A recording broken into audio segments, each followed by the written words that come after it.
Call the third case on this morning's docket, case number 113472, State of Kansas v. Robert M. Weber.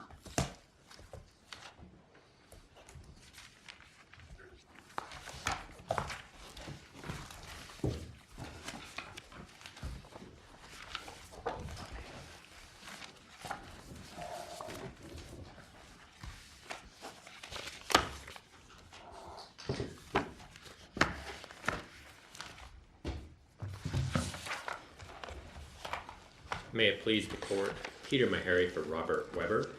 I can reserve 3 minutes of my time for your rebuttal, Your Honor. 3 minutes is granted. Thank you. Just a quick recitation of how we got here today. Mr. Weber pled guilty to 1 count of attempted robbery back in 2007.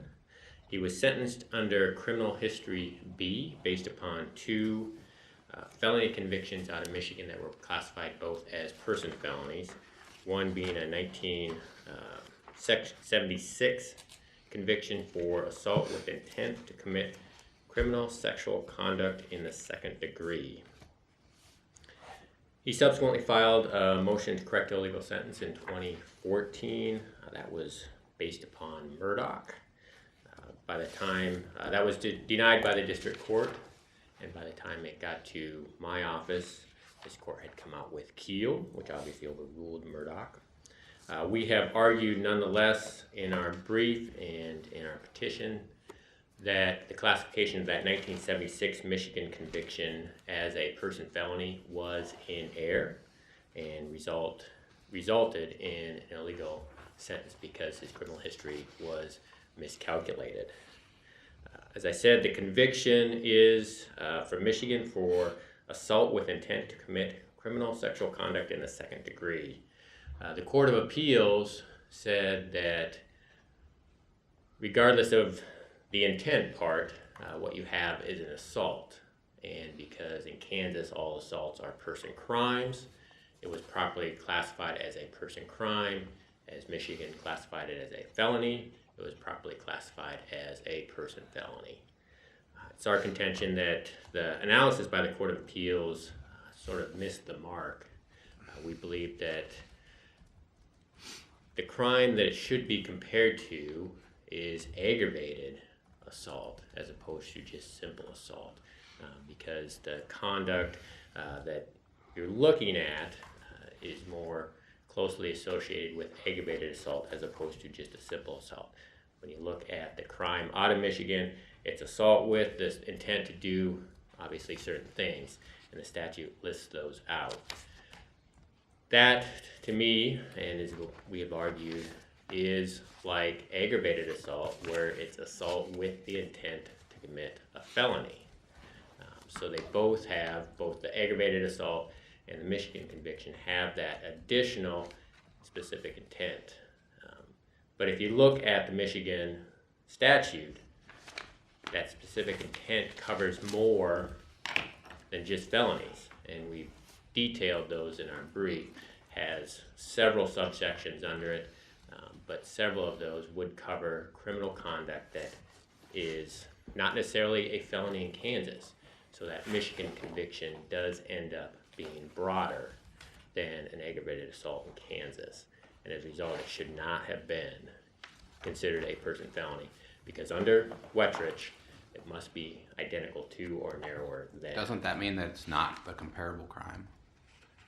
I don't think so. I think, and we've already. Wettrich was all about how to decide what crime is comparable. Right. And I think you look at what is. It just sounds to me like you want it both ways. You want to start out saying this is the comparable crime, and then you want to say, but it's not really comparable. Well, I think the first question is, you compare crimes that cover similar conduct, and then you do the specific analysis. Well, okay, so this is the comparable crime. This covers similar conduct. Does it cover conduct? Are the elements identical to or narrower than? You don't just open up the statutes and just pick a crime at random to compare it to. You look at the crime you're taking from a foreign jurisdiction, in this case Michigan, look to see what it covers, generally speaking.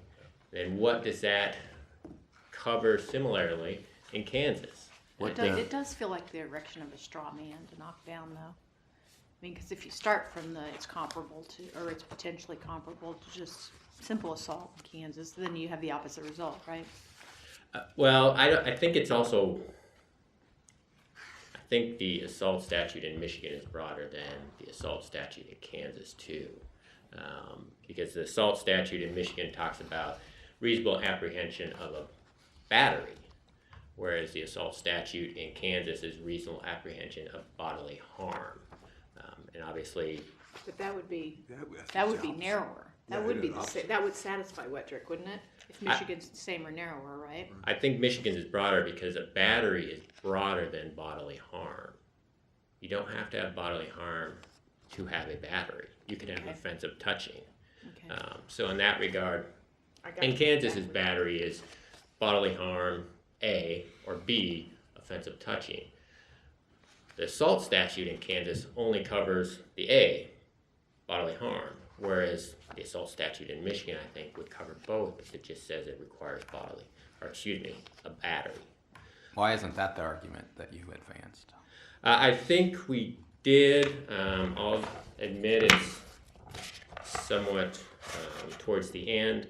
But if you look, and this is our supplemental brief that we filed with this court, and on page 5, we did say that the Court of Appeals failed to specifically compare the assault statutes in each state.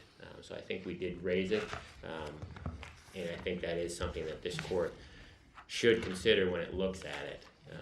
Because I think either, if you're looking at what I would say the statute that covers the most comparable type of activity, it would be the aggravated assault. And we think that would fail the Wettrick test. If you just boil it down like the Court of Appeals did to simple assault, I still think it fails the Wettrick test. Because it is in both regards, it is broader than the Kansas statutes and would cover activity that would be criminal in Michigan, but not necessarily so in Kansas. That's obviously the only issue, and I would ask that this court reverse and remand this matter for resentencing for correction of his criminal history. Why should we apply Wettrick at all? I don't believe Wettrick is a change of law, and from everything that's been said before, this court in Wettrick did talk about this is a statutory interpretation of the current version of the statute and its ancestors. And Do you think it contradicted Vanderbilt, the substantially similar test? I would say it more clarified Vanderbilt when you talk about comparability.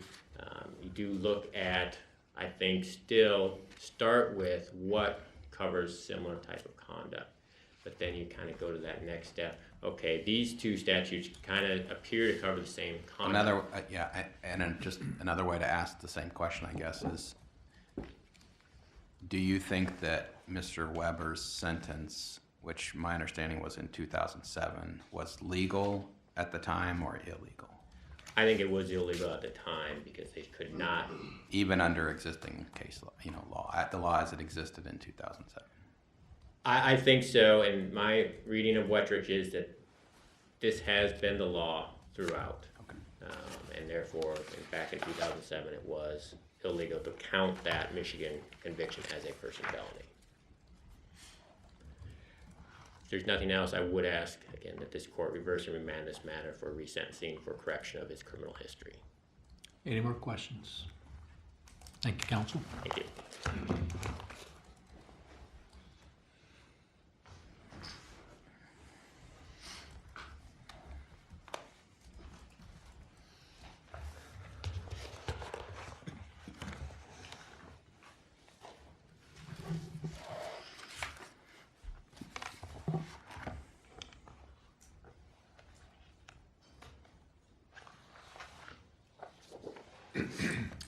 May it please the court, Assistant District Attorney Lance Gillette on behalf of the state of Kansas again. I want to start off with where we kind of finished, which is Justice Stiegel's questioning about should we apply Wettrich at all. Again, for a couple of reasons, we would say no. 223504 subsection 3, its implementation, we would say would preclude the application of Wettrich. This defendant's sentence was legal at the time it was imposed. And Is that issue before us? Yeah. The only way you raised it was in the 609 letter, and we've indicated you can't raise a new issue in a 609 letter. Except you've also indicated that a legal sentence claim can be raised at any time on appeal and apparently on any basis. So I think it is appropriate before this court based on where we sit now. But again, there's some ambiguity. I don't understand that answer. I mean, it seems to me that a motion to correct an illegal sentence is that vehicle. But the statute went into effect in May of 2017, and you had over a year to have filed, it was a year or so later before you would have filed your supplemental brief, and you just didn't raise the issue. And you wouldn't let those guys get away with that. I don't see how we look past the failure to raise that question. It was clearly there. I mean, you can't say, the statute was out there for over a year. Right. And so I don't know why it wasn't argued. And I think that it is appropriately argued by pointing it out via the 609 letter. As this court is aware, in this particular case, the defendant didn't seek application of Wettrich until his petition for review to this court. But the 609 letter is new law that, it's not, the 609 letter isn't, oh golly, I now have found something that I should have put in a brief a year ago. There's new law, so you need to take that into account. That's not what happened here. So I can't really see how I can get past that. Well, but I'm asking you, to give me the reasons. And the reason is because it is applicable to the issue of an illegal sentence in the same way that Wettrich is new law. And I want to point out, and I hope that this answers Your Honor's question, but it's a question that's been posed a number of times from various justices, whether or not Wettrich actually is new law, whether it overruled Vandervoort. The language in Wettrich indicates that Vandervoort suggested the way that we analyze comparable offense. That is the language that's used in Wettrich, that Vandervoort suggested something. That is, with all due respect, inaccurate. And I'm going to quote from Vandervoort. In Vandervoort, when facing this issue, this court found, quote, Vandervoort confuses the term comparable with the concept of identical elements of the crime. For purposes of determining criminal history, the offenses need only be comparable, not identical. And they cited to 214711E, which is the same language is still applicable here today. And that's still the case under Wettrich, Buell, and Moore. We all seem to forget there were 3 cases, and that's important when we get to the intent part. But that's still the case, isn't it? Not under Wettrich, absolutely not. And continue that in Williams in 2014, which is 11 years after Vandervoort was decided, this full court, this current panel, decided, quote, when designating a prior out-of-state crime of conviction as a person or non-person offense in Kansas, the offenses need only be comparable, not identical. This court cited Vandervoort and said, there we held that the Kansas crime that was the, quote, closest approximation of the out-of-state crime was a comparable offense, and we explicitly ruled the crimes need not have identical elements to be comparable for making the person or non-person designation. And I think that Judge Gardner indicated that part of the problem with Wettrich is it actually seems almost designed to avoid this new law argument because it fails to take into account the reality that it is expressly overruling Vandervoort and Williams. Well, isn't it true that if you just took regardless of what the language is of Westridge, if you just take the facts of Vandervoort and apply the law of Westridge, there's a different result in Vandervoort? Can you clarify? Well, apologize, if you just look at the facts of the case, you would get a different outcome if you applied the Westridge analysis to the facts in Vandervoort. I have to be honest, I'm not entirely certain, but I believe that my short answer, not being entirely certain, going out on a limb a little bit here, is yes. If you apply Westridge, you get a different result because Westridge is different law. It's a new law. It is an absolute change in the course of the way that this court has interpreted our statutes for over a decade. In other words, the comparable offenses in Vandervoort were not actually identical or narrower. And I don't think that they were. I don't think that they were. Which I guess brings us back to. Is your problem with us and how we interpret the cases, or the U.S. Supreme Court and DeCamps? Because all of this stems from that analysis there, doesn't it? I think that. I mean, we're applying what DeCamps to how we look at this and how it has to be the same or narrower or broader. Isn't that where this stems from?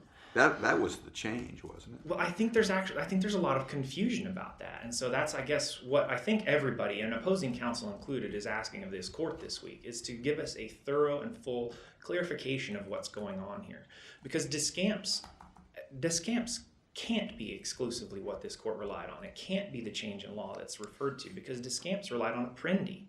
Apprendi is the turning point.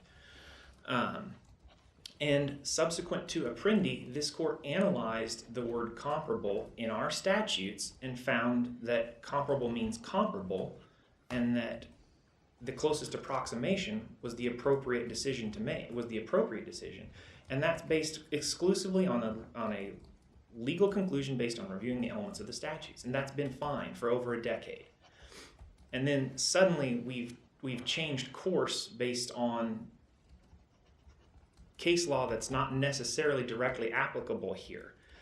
DeCamps and its progeny were dealing, obviously, as this court's well aware, with the Armed Career Criminal Act, and those cases were trying to fill a gap, a complete gap. There was no definition of burglary in the Armed Career Criminal Act, so they first referenced a generic burglary, and then they start trying to make a factual comparison just to see if the elements fit. Comparable wasn't at issue there. It is here. And that word has to have meaning. And it's because our legislature has and continues to intend that comparable crimes from other states be scored here as they would be had they occurred here. Because we want to avoid making Kansas some kind of safe haven for individuals that have committed crimes in other states. And I know that this seems like a scare tactic type of an argument, but the simple fact of the matter is we've already seen in at least one of these cases where a murder that happened just across the state line in Missouri is no longer going to be scored as a person offense here in Kansas. That is unreasonable, and is certainly not what our legislature ever intended.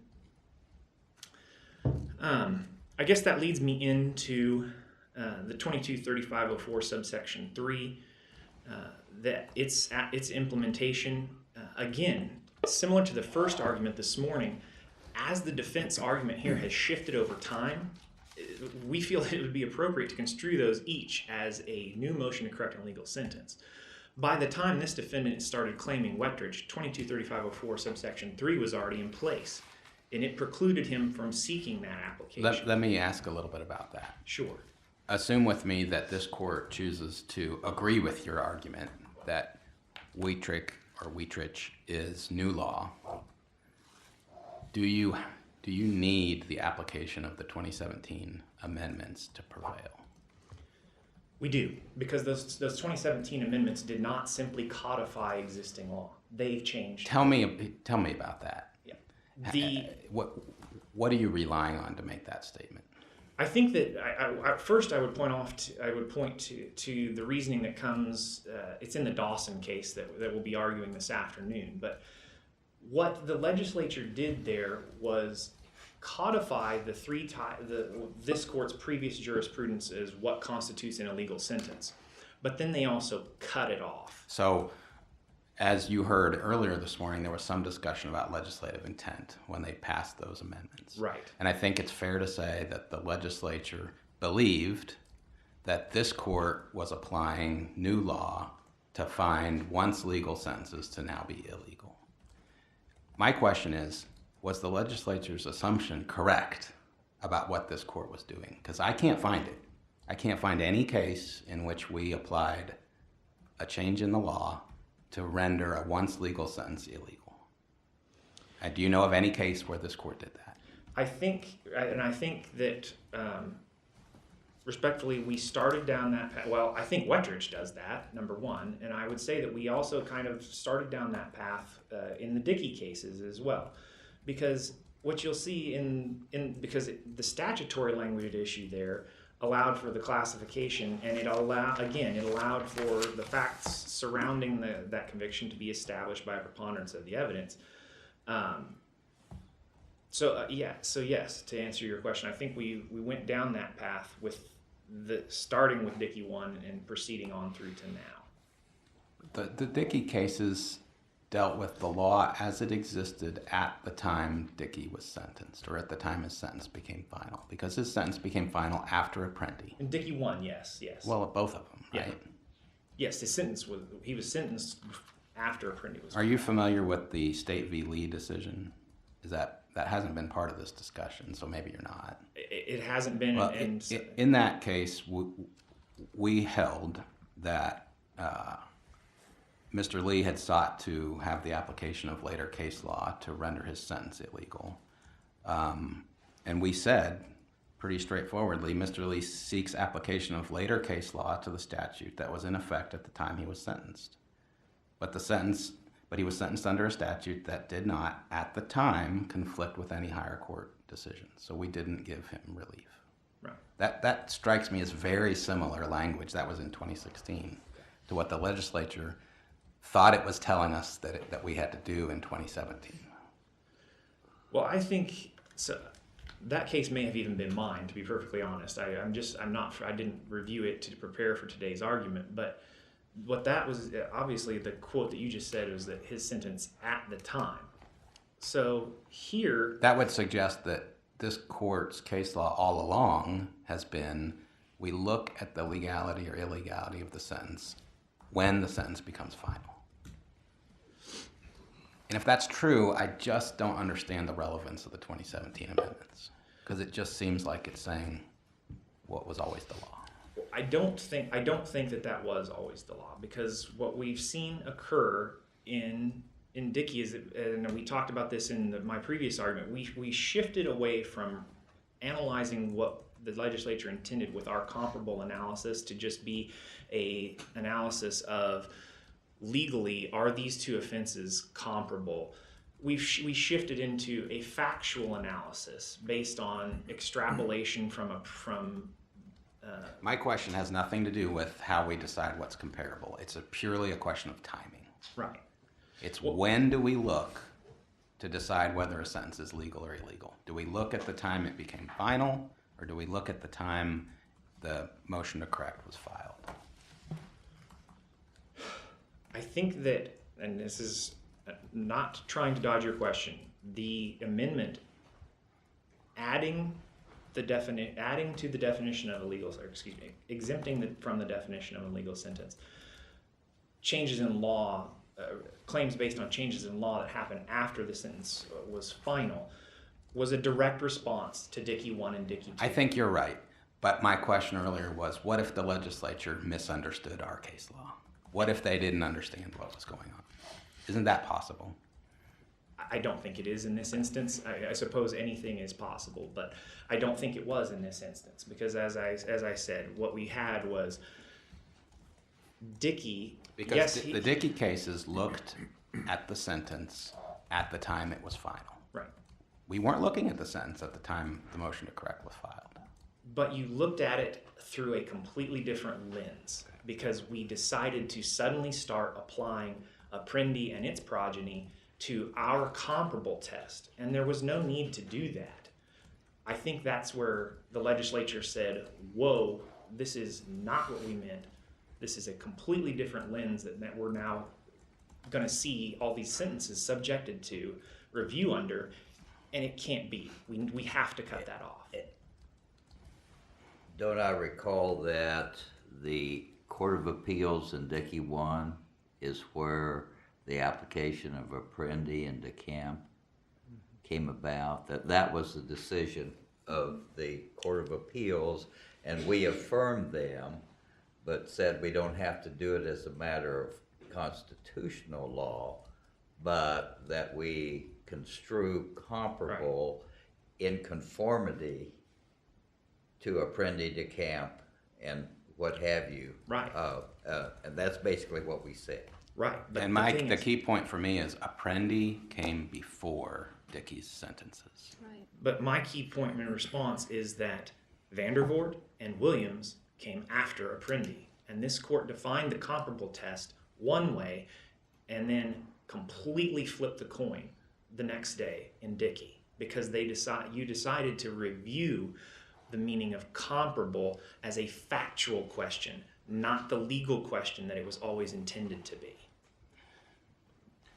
Let me see if I can distill a lot of the discussion this morning with this question. It's your position that Wettrick is new law, Yes. and what law did it change? Are you talking about Dickey? Are you talking about Vandervoort? Are you talking about Williams? All the above? What? Wettrich changed, I believe that Wettrich changed directly Vandervoort and Williams. It may have some indirect application to the prior Dickey rulings as well, because I think that comparable appeared in that statute as well. And specify for me what the change was. The change is the definition of comparable. Comparable under Vandervoort and Williams for over a decade. Essentially, since the passage of the Kansas Sentencing Guidelines Act had meant that comparable actually means comparable. We don't have to have identical. Right. Essentially, another way to say that is Vandervoort made Dickey 1's argument in 2003, and this court squarely rejected it then, and then reaffirmed that position in Williams, and then completely, again, flipped the coin, and then we're on the opposite end of the spectrum with Were there Well, judicially found fact findings in Vandervoort? Sorry, Chief. No, there were not. It was a pure elements. That's different than Dickey then. That's because of the way that comparable was defined. Yeah, they applied comparable as was intended by our legislature. And getting back to my question, the change in Wettrick then from Vandervoort, which you said we're looking at comparable crimes, specify for me what the change was. The change was in Vandervoort, and again I'll quote, this court defined comparable as it was used in the statute to say that they specifically said that saying that comparable means identical elements is not correct. I got that part, but what did Wettrick change from Vandervoort? It is now saying that in order for us to compare an out-of-state for an out-of-state crime to be comparable, it does now require identical or narrower elements, and that is a change. All right, thank you. If I may have just a moment, Your Honor, I know I'm out of time, but there's one additional argument that I've made that is at issue here. If I could have just a moment. How long is a moment? I'll take a minute and 30 seconds, maybe. How about a minute? I'll settle for a minute. I believe that even if Wettrick were to be applied in this case, that we would survive. That the defendant's prior was properly scored. The elements of his prior conviction in Michigan were a simple assault under Michigan law, which is not codified in statute. It's defined in case law, and it is identical to Kansas's assault. What's necessary for then the Michigan crime to be scored as a person offense is we have to have, even if we apply Wettrick, an identical or narrower offense. Assault is narrower. We do not require that additional proof of a sexual intent for there to be an assault here. All right. If I see no further questions, I think I kept that under a minute. I would simply ask that this court affirm the defendant's sentence in this case. Any further questions? Thank you, counsel. Thank you.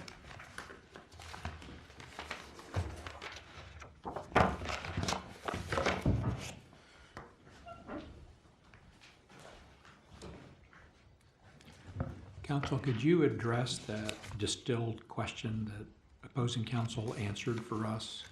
And that is, in fact, Wettrick was this change of law that he identified from Vandervoort?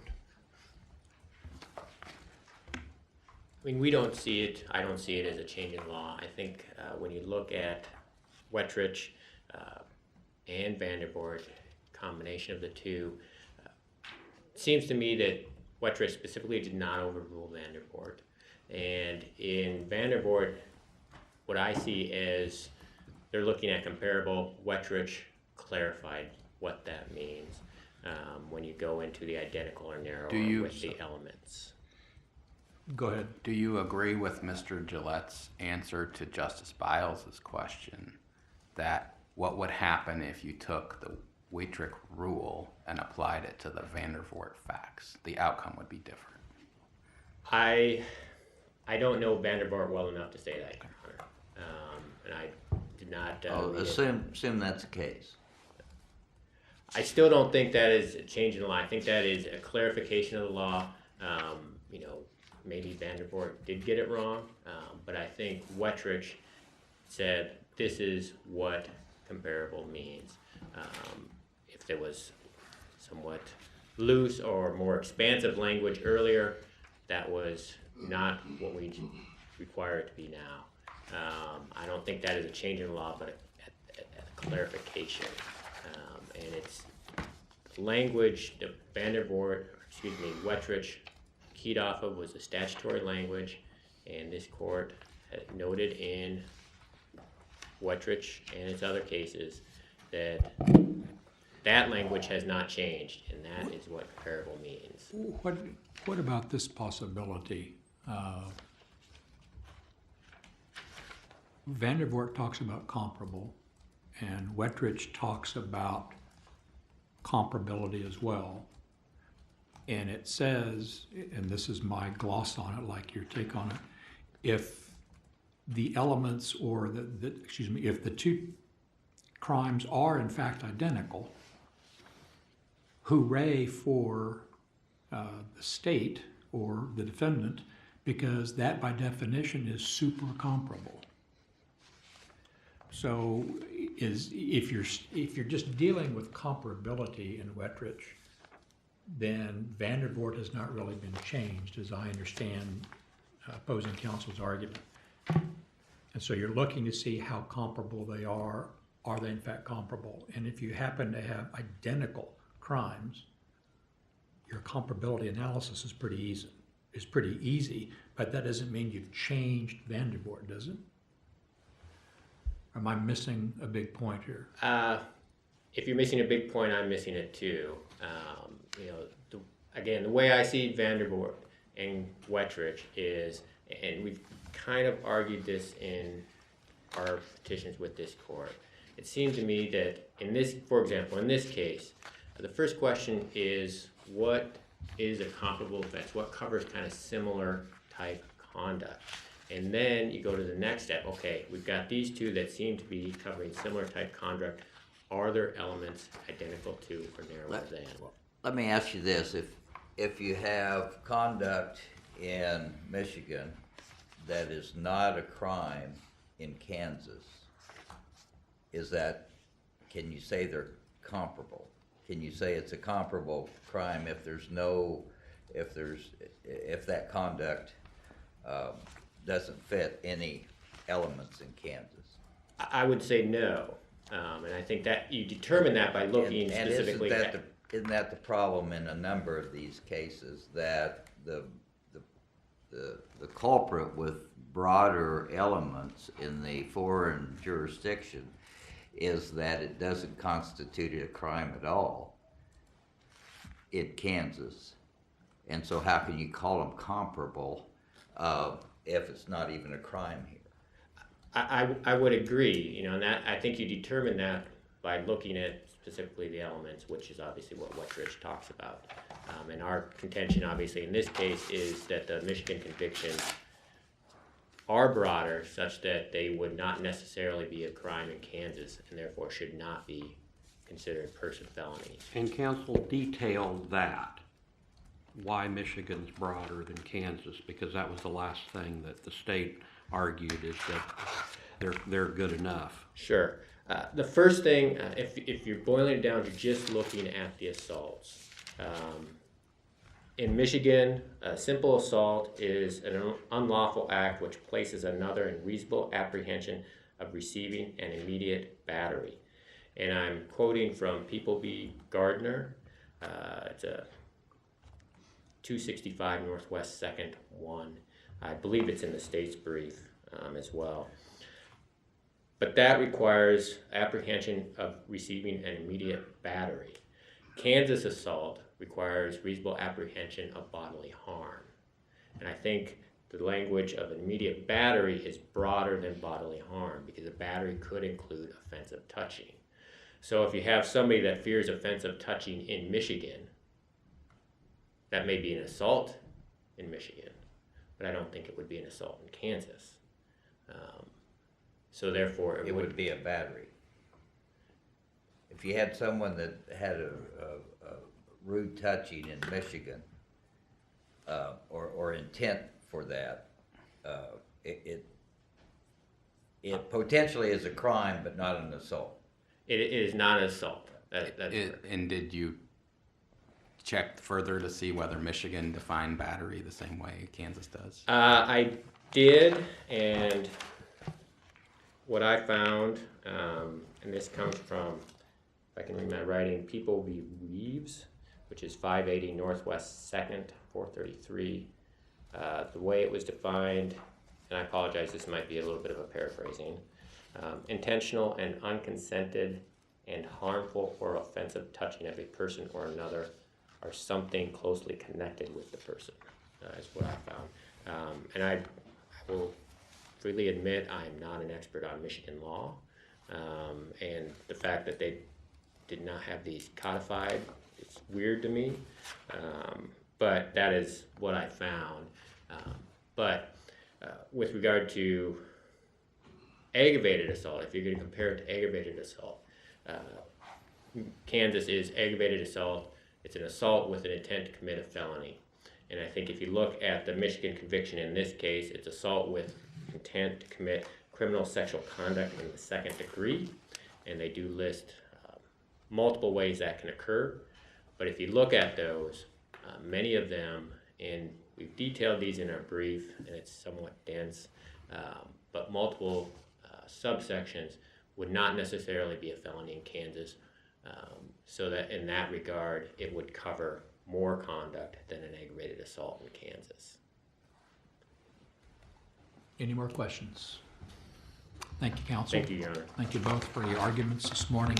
Court will take this matter under advisement.